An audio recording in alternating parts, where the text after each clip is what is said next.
भारत ने अपने दुश्मनों को जलाकर राख करने का एक और हथियार बना डाला है, जिसकी आहट भर पाकर चीन बेचैन है और पाकिस्तान के होश फाख्ता है।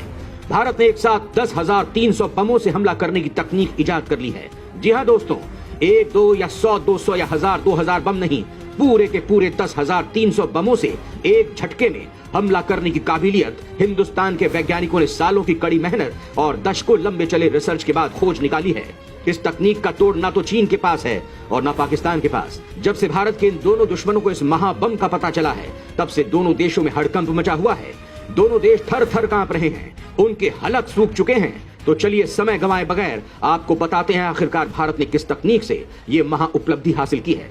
दोस्तों, इस उपलब्धि को हासिल किया है मध्य प्रदेश के जबलपुर जिले की ऑर्डिनेंस फैक्ट्री के वैज्ञानिकों ने। उन्होंने ऐसा हथियार बना डाला है जिसकी काट ना तो चीन के पास है और पाकिस्तान के पास उसके काट की कल्पना तक करने की ताकत नहीं है।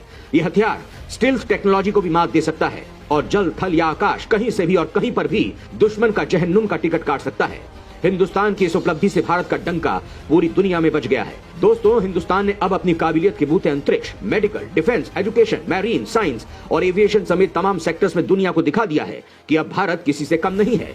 LAC से लेकर अंतरिक्ष तक हिंदुस्तान के खिलाफ साजिशें रचते चीन को अब भारत ने उसकी नानी याद दिलाने के लिए बेहद ताकतवर हथियार बना लिया है। यह हथियार ऐसा है कि LOC में पाकिस्तान भी चूं पटाख करने से पहले कम से कम 10,300 बार सोचेगा। दरअसल मध्य प्रदेश के जबलपुर जिले में स्थित ऑर्डिनेंस फैक्ट्री ने भारत की सैन्य शक्ति का विस्तार करते हुए सेनाओं के बाजुओं में फौलाद भर दिया है। देश के दुश्मनों पर कहर बरपाने के लिए भारत का DRDO GP बम बना रहा है। DRDO GP यानी जनरल बम बना रहा है। GP बम को किसी फाइटर जेट से गिराकर दुश्मन की मौत की गारंटी दी जा सकती है। ये इकलौता बम ही युद्ध भूमि का नक्शा एक झटके में बदलने का मादा रखता है। इस बम से तबाही तो मचाई ही जा सकती है, ये मजबूत से मजबूत बख्तरबंद के भी चीथड़े उड़ा सकता है। GP बम का धमाका ऐसा है कि आग और तबाही की सुनामी ला देता है। जनरल पर्पस यानी GP बम के विस्फोटक की ताकत ठीक वैसी ही है जैसी ताकत के बारे में आपने रामायण या महाभारत की गाथाओं में ब्रह्मास्त्रों के प्रभाव के बारे में सुनते या पढ़ते आए हैं। एक सेंटेंस में कहें तो GP बम का काम युद्ध क्षेत्र को एक ही झटके में तबाह कर देना है। इस बम को दुश्मन सैनिकों, वाहनों और इमारतों के समूल नाश और विध्वंस के खास तौर पर डिजाइन किया गया है। जबलपुर जिले के खमरिया कस्बे में स्थित आयुध कारखाने में देश का सबसे बड़ा बम बनाया जा रहा है।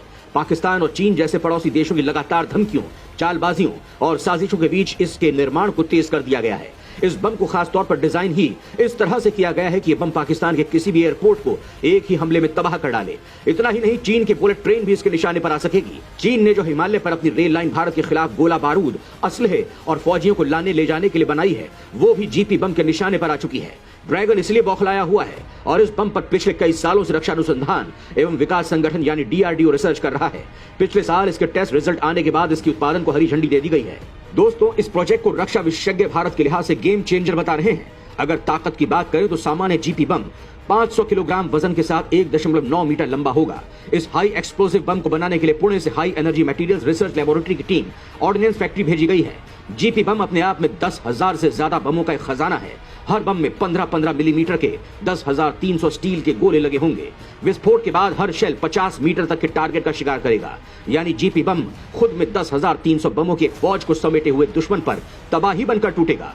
खास बात यह है कि स्टील के गोले 12 mm की स्टील प्लेट में भी घुस सकेंगे, जिसके कारण यह किसी भी सुरक्षा कवच को कागज के पन्नों की तरह चीर कर रख देगा।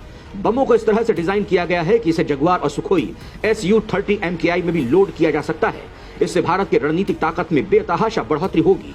मोदी सरकार भारतीय सेना के जल्द से जल्द आधुनिकीकरण पर बेहद ध्यान दे रही है। भारत की उपलब्धि उसी ओर बढ़ाया गया एक कदम बताया जा रहा है। GP बम की खबर पाकर भारत के दोनों ईर्ष्यालु पड़ोसी देश पाकिस्तान और चीन टेंशन में है। उस पर भारत ने कश्मीर में अपनी क्रूज मिसाइलें पहले से ही तैनात कर रखी हैं, जिससे पाकिस्तान और चीन दोनों पहले से ही परेशान हैं। भारत एक और हत्यारा बम भी विकसित कर रहा है, जिससे दोनों दुश्मनों की हवा टाइट हो गई है। GP बम रणनीतिक दृष्टि से भारत के लिए बेहद महत्वपूर्ण है। GP बम भारतीय सेना को न सिर्फ जंग के मैदान का अजय योद्धा बनाएगा, बल्कि ये भारतीय सेना को और फौलादी भी बना देगा। हर हरकत पर है भारत की नजर, जरा भी हरकत की तो अंजाम बुरा हो सकता है। जमीन से लेकर आसमान तक भारतीय सेना अलर्ट मोड में है।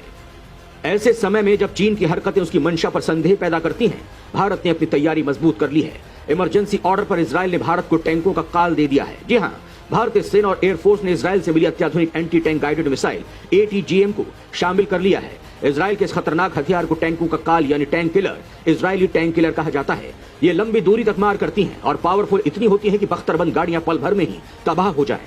भारतीय फौज को यह पावर ऐसे समय में मिली है जब पूर्वी लद्दाख में चीन के साथ पिछले 2 वर्षों से तनाव बना हुआ है और दोनों देशों की सेनाएं आमने सामने हैं। ऐसे में इस किलर मिसाइल के आने से चीन के खिलाफ भारत की तैयारियां और भी पुख्ता हो गई हैं। 24 फरवरी से शुरू हुए संघर्ष में यूक्रेनी सेना की ओर से अमेरिका की javelin anti tank guided missile javelin ATGM और पश्चिम की next generation light anti tank मिसाइलें दागी जा रही हैं। इसने सैकड़ों रूसी टैंक और बख्तरबंद गाड़ियों को मलबे में तब्दील कर दिया है। इजराइल की स्पाइक एंटी टैंक गाइडेड मिसाइलें भी इतनी ही घातक और अनेक क्षमताओं से लैस हैं। सेना स्पाइक LR-2 लॉन्चर्स और मिसाइलों को शामिल कर रही है जो जमीन पर 5.5 किलोमीटर तक टारगेट को निशाना बना सकती हैं। उधर भारतीय वायुसेना रूसी मूल के अपने Mi-17 V5 helicopter spike NLOS मिसाइलों से लैस कर रही है जो 30 किलोमीटर दूर तक दुश्मन के टारगेट को तबाह करने की ताकत रखती है। सेना इजराइल की एंटी टैंक स्पाइक मिसाइलों को पहले ही शामिल कर चुकी है। इस मिसाइल के जरिए दुश्मन के टैंकों और बंकर को पलक झपकते ही नष्ट किया जा सकता है। स्पाइक चौथी पीढ़ी की मिसाइल है जो 4 किलोमीटर की दूरी तक किसी भी लक्ष्य को भेज सकती है। इससे आतंकी ठिकानों को भी तबाह किया जा सकता है। दोस्तों, DRDO भी मेन पोर्टेबल ATGM बना रहा है। कंधे, गाड़ी और हेलीकॉप्टर से दागी जा सकने वाली विभिन्न प्रकार की ATGM को शामिल कर सेना अपनी ताकत को बढ़ा रही है। सेना का पूरा जोर अत्याधुनिक नई जनरेशन की एंटी टैंक गाइडेड मिसाइलों पर है। चीन के साथ लगती सीमा पर इसे काफी महत्वपूर्ण समझा जा रहा है।